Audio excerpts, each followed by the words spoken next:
குருதேவர் ஸ்ரீராமகிருஷ்ணரின் அமுத மொழிகள். தீயவர்களும் இருக்க வேண்டியது அவசியம். ஒரு கிராமவாசிகள் மிகவும் கொடியவர்களாக இருந்தார்கள். அவர்களை அடக்க கோலோக் சௌத்தரியை அனுப்ப வேண்டியிருந்தது. அவனுடைய பெயரை கேட்டாலே மக்கள் நடுங்கினர். அவ்வளவு கொடூரமானது அவனது ஆட்சி முறை. எல்லா வகையானவர்களும் வேண்டும். சீதை ராமனை பார்த்து, நாதா, அயோத்தியில் எல்லாம் மாளிகைகளாக இருந்தால் நன்றாக இருக்கும். பல வீடுகள் இடிந்து பாழடைந்து காணப்படுகின்றனவே என்று சொன்னாள்.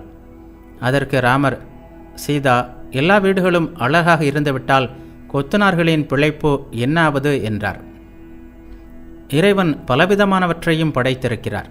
நல்ல மரம், தீய மரம், அவற்றுடன் களையையும் படைத்திருக்கிறார். மிருகங்களிலும் நல்லவை தீயவை என்று எல்லாம் இருக்கின்றன. புலி, சிங்கம், பாம்பு எல்லாம் உள்ளன. இல்லறத்தில் இருந்து கொண்டே இறைவனை அடைய முடியாதா? கட்டாயமாக முடியும். ஆனால் முன்பு கூறியது போல் சாது சங்கமும் இடைவிடாத பிரார்த்தனையும் வேண்டும். இறைவனிடம் அழ வேண்டும். மனத்தின் மாசுகள் துடைக்கப்பட்டால் அவரது காட்சி கிடைக்கும். சேறு படிந்த இரும்பு ஊசி போன்றது மனம். கடவுள் காந்தக்கல். ஊசியில் சேறு விலகாதது வரை ஊசியும் காந்தமும் சேர்வதில்லை. கழுவுவதால் ஊசியை மூடியிருக்கும் சேறு கரைகிறது. அதாவது அழுவதால் காமம், கோபம், பேராசை, தீய எண்ணம், பற்று இவை மனதிலிருந்து விலகுகின்றன. சேறு விலகிவிட்டால் காந்தம் ஊசியை இழுத்து கொள்கிறது. அதாவது இறைக்காட்சி கிடைக்கிறது. மனம் தூய்மையடைந்தால் இறைவனின் திருக்காட்சி கிடைக்கும். காய்ச்சல் கண்டிருக்கிறது. உடம்பெல்லாம் நீர் வேறு கோர்த்திருக்கிறது. இதில் வெறும் கொய்னா மாத்திரையால் என்ன பயன்? இல்லறத்தில் இருந்து கொண்டே ஏன் கடவுளை அடைய முடியாது?